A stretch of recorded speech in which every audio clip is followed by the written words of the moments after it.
மிதக்கும் தன்மை.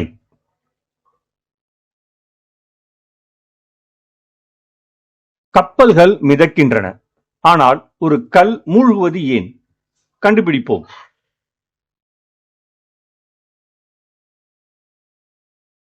இங்கு 3 தொட்டிகள் உள்ளன. இவை மூன்றிலும் நீர் நிரப்பப்பட்டுள்ளது. முதல் தொட்டியில் தக்கை மிதக்கிறது. இரண்டாவது தொட்டியில் மரம் பகுதி மூழ்கியுள்ளது. மூன்றாவது தொட்டியில் இரும்பு முழுவதும் மூழ்கியுள்ளது.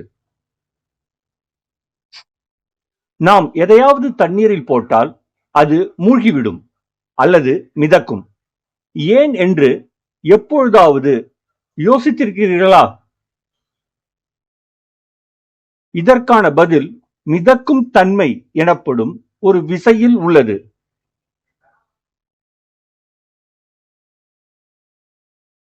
ஒரு தொட்டியில் ஒரு பாய்மம், ஒரு திரவத்தை எடுத்துக் கொண்டுள்ளோம். இதில் ஒரு பொருள் மிதக்கிறது. இந்த பொருளில் செயல்படும் விசையை பார்ப்போம். இதன் எடை கீழ் நோக்கி இருக்கும். திரவம் இதன் மேல் நோக்கிய ஒரு மிதப்பு விசையை கொடுக்கும். இவை இரண்டும் சமன் செய்யப்பட்டு பொருள் மிதக்கிறது. இப்பொழுது பொருளை நாம் உள்ளே தள்ளுகிறோம். இதனால் மிதப்பு விசை அதிகரிக்கிறது. இப்பொழுது பொருளை நாம் விடும் பொழுது, தள்ளும் விசையை விலக்கும் போது பொருள் மீண்டும் பழையபடி மிதக்க தொடங்குகிறது. மிதப்பு விசை குறைந்து விடுகிறது. அதிகரிக்கப்பட்ட மிதப்பு விசைதான் பொருள் மேலே வருவதற்கு காரணம்.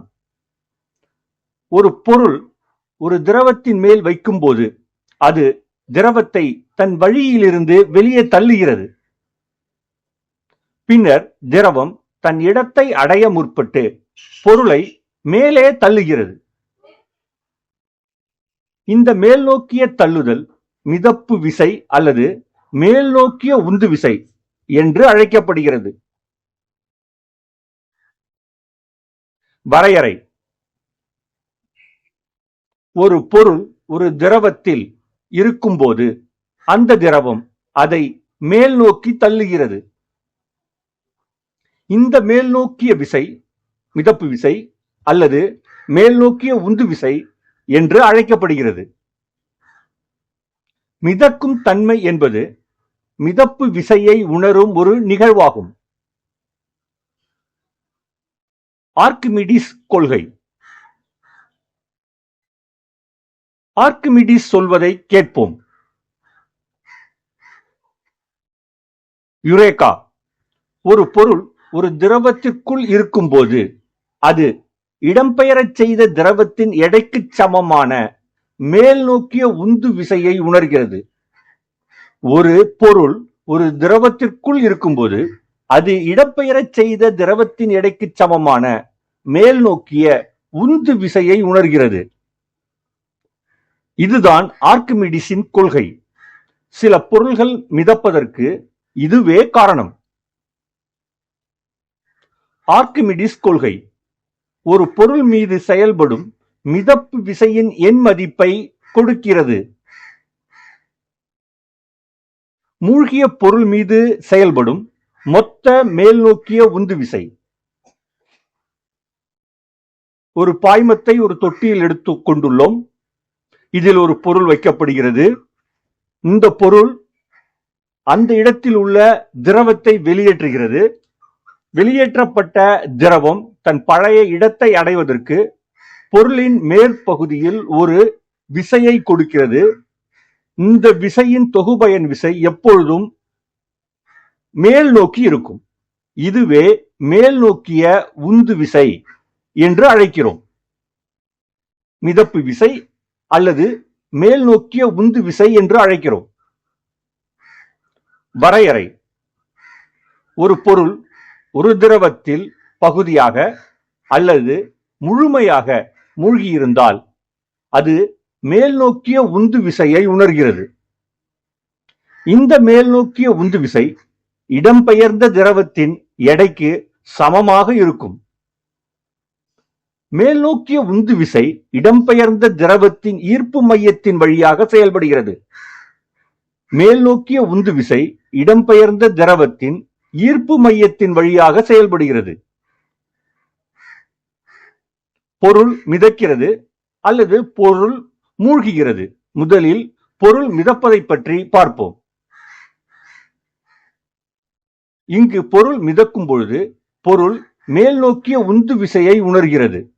இந்த மேல் நோக்கிய உந்து விசை இடம்பெயர்ந்த நீரின் எடைக்கு சமமாக இருக்கும். எனவே பொருளின் தோற்ற எடை என்பது சுழியாகும்.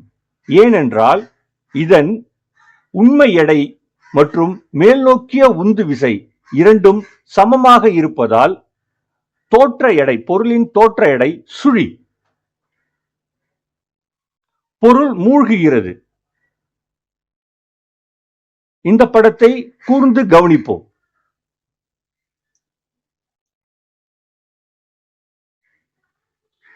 பொருளின் எடை 6 கிலோகிராம். எடை காட்டும் கருவி 6 கிலோகிராமை காட்டுகிறது. இப்பொழுது இந்த பொருளை திரவத்திற்குள் செலுத்தும் பொழுது எடை காட்டும் கருவி 4 கிலோகிராம் தான் காட்டுகிறது. காற்றில் பொருள் இருக்கும்போது பொருளின் உண்மை எடை 6 கிலோகிராம். இப்பொழுது பொருள் திரவத்திற்குள் இருக்கும் பொழுது அதன் தோற்ற எடை 4 kilogram. 6 kilogram minus 4 kilogram 2 kilogram இழப்பு ஏற்பட்டுள்ளது. இந்த 2 கிலோகிராம் எடை மேல் நோக்கிய மிதப்பு விசையின் காரணமாக உண்டாகியது. இப்பொழுது வெளியேற்றப்பட்ட இடம்பெயர்ந்த திரவத்தின் எடை சரியாக 2 கிலோகிராம் இருக்கும். இதுவே ஆர்க்கிமிடிஸின் தத்துவம், கொள்கை ஆகும்.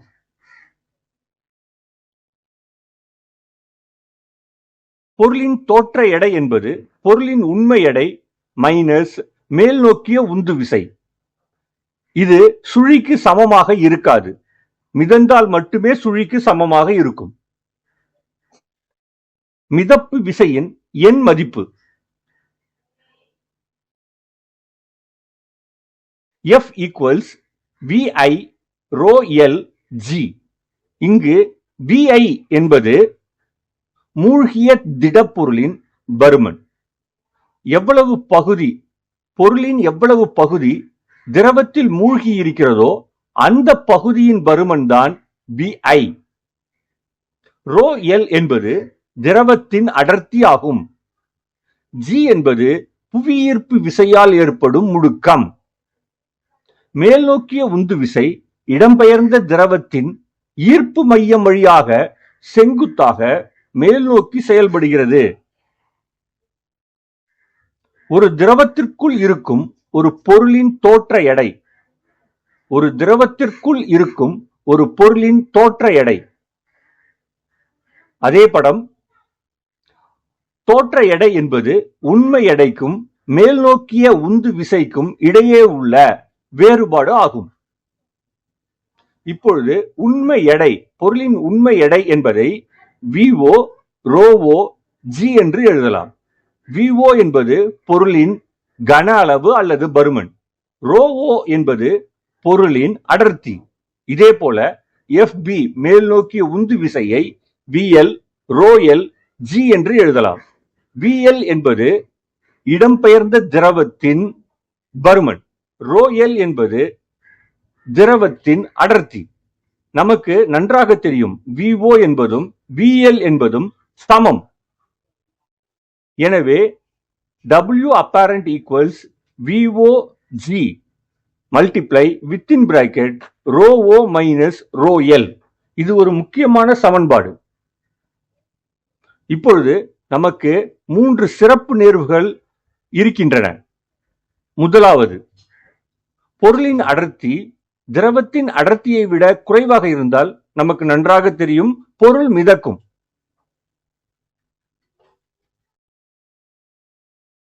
மேல் நோக்கிய உந்து விசை பொருளின் எடைக்கு சமமாக மாறும் வரை பொருள் திரவ மேற்பரப்பில் மூழ்குகிறது. இந்த கட்டத்தில் பொருள் திரவத்தில் பகுதி மூழ்கியவாறு மிதக்கிறது. இரண்டாவது நேர்வு, பொருளின் அடர்த்தி திரவத்தின் அடர்த்திக்கு சமமாக உள்ளது.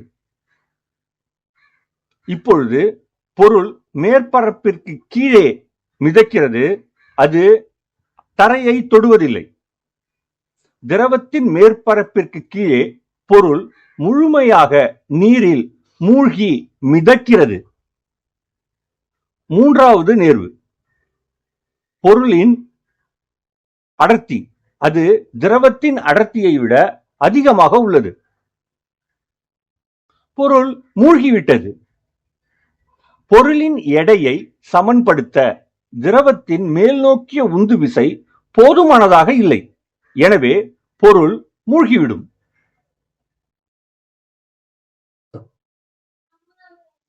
சரி, பொருளின் எவ்வளவு பகுதி தண்ணீருக்கு அடியில் உள்ளது? அது பொருள் மற்றும் திரவத்தின் அடர்த்தியை பொறுத்தது. திரவத்தில் பொருள் மூழ்கிய பகுதியின் சதவீதம். இங்கு நாம் ஒரு மரத்துண்டை எடுத்துக் கொண்டுள்ளோம். இதன் எடை 3000 நியூட்டன் ஆகும். இது மிதக்கும் போது இது இடம்பெயர் செய்த நீரின் எடை சரியாக 3000 நியூட்டனுக்கு இருக்கும். ஒரு பொருளின் மூழ்கிய பகுதியால் இடம்பெயர்ந்த திரவத்தின் எடை பொருளின் எடைக்கு சமமாக இருந்தால் அது மிதக்கிறது. ஒரு பொருளின் மூழ்கிய பகுதியால் இடம்பெயர்ந்த திரவத்தின் எடை பொருளின் எடைக்கு சமமாக இருந்தால் அது மிதக்கிறது. உதாரணமாக 3000 நியூட்டன் எடை கொண்ட ஒரு மரத்தொகுதி 3000 நியூட்டன் எடை நீரை இடமாற்றம் செய்யும் போது அது மிதக்கிறது. VI rho L G equals VO rho O G. VO என்பது பொருளின் பருமன், rho O என்பது பொருளின் அடர்த்தி, G என்பது ஈர்ப்பு விசையால் ஏற்படும் முடுக்கம், VI என்பது பொருள் எவ்வளவு மூழ்கி இருக்கிறதோ அந்த பகுதியின் கன அளவு அல்லது பருமன். rho L என்பது பொருளின் அடர்த்தி. இப்பொழுது VI டிவைடட் பை VO என்பது rho O divided by rho L க்கு சமம். சதவீதத்தில் VI divided by VO multiply 100% என்பதே திரவத்தில் பொருள் மூழ்கிய பகுதியின் சதவீதம் ஆகும். இது rho O divided by rho L multiply 100%. பொருளின் அடர்த்தி வகுத்தல் திரவத்தின் அடர்த்தி பெருக்கல் 100% ஆகும். தூய நீரில் பனிக்கட்டி. இப்பொழுது rho O என்பது பொருளின் அடர்த்தி. பனிக்கட்டியின் அடர்த்தி 900 kilogram per metre cube. rho L என்பது தூய நீர், அதன் அடர்த்தி 1000 kilogram per metre cube multiply 100%. இதன் மதிப்பு 90% ஆகும். எனவே தூய நீரில் நாம் பனிக்கட்டியை வைக்கும் பொழுது அது 90% மூழ்கிவிடும். கடல் நீரில் பனிக்கட்டி. இப்பொழுது பனிக்கட்டியின் அடர்த்தி நமக்கு தெரியும், 900 கிலோகிராம் பர் மீட்டர் கியூப். கடல் நீரின் அடர்த்தி 1300 kilogram per metre cube multiply 100%. இதன் மதிப்பு 69.23%. இப்பொழுது கடல் நீரில் பனிக்கட்டியை வைக்கும் பொழுது அது 69% மூழ்கிவிடும். சிறப்பான தகவல்: நீர்மூழ்கி கப்பல்களில் உள்ள காற்று அல்லது நீர் நிரப்பப்பட்ட நிலைப்படுத்தும் தொட்டிகளை பயன்படுத்தி அவற்றின் மிதப்பை கட்டுப்படுத்துவதன் மூலம் அந்த நீர்மூழ்கி கப்பலை நாம் மிதக்க வைக்கலாம் அல்லது மூழ்க வைக்கலாம். நீர்மூழ்கி கப்பல் மிதப்பு கட்டுப்பாடு, அதற்கான படம். இப்பொழுது நீர்மூழ்கி கப்பல் 3 நிலைகளில் உள்ளது. ஒன்று மேற்பரப்பு, இரண்டாவது ஒரு குறிப்பிட்ட ஆழத்தில் நிலைநிறுத்தப்படுதல், மூன்றாவது அடிப்பரப்பு. நிலைப்படுத்தும் தொட்டிகள் மூலம் கட்டுப்பாட்டு மிதப்பு. 3 வகைப்படுகிறது. நேர் மிதக்கும் தன்மை, நடுநிலை மிதக்கும் தன்மை, எதிர் மிதக்கும் தன்மை. முதலில் நேர் மிதக்கும் தன்மையை பார்ப்போம். இங்கு தொட்டி, நிலைநிறுத்தப்படும் தொட்டி காற்றால் நிரப்பப்பட்டுள்ளது. எனவே நீர்மூழ்கி கப்பல் மிதக்கும். நடுநிலை மிதக்கும் தன்மை.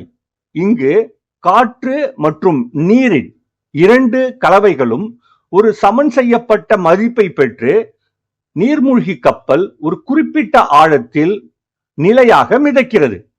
3வது எதிர் மிதக்கும் தன்மை. இங்கு நிலை நிறுத்தப்படும் தொட்டி முழுவதுமாக நீரால் நிரப்பப்படுகிறது. அதனால் எடை அதிகரிக்கப்பட்டு நீர்மூழ்கி கப்பல் மூழ்குகிறது. நீர் நிரப்பப்பட்ட தொட்டிகள், எனவே நீர்மூழ்கி கப்பல் மூழ்கும். அன்றாட உதாரணங்கள். நதிநீரை விட கடல் நீரில் நீந்துவது எளிது. ஏனென்றால் கடல் நீரின் அடர்த்தி நல்ல நீரை, தூய நீரை விட, நதிநீரை விட அதிகம்.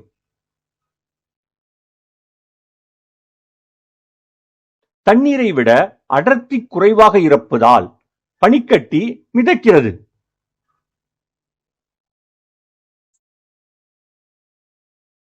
கப்பல்கள் எஃகினால் ஆனவை என்றாலும் அவை குழியாகவும் அகலமாகவும் இருப்பதால் மிதக்கின்றன.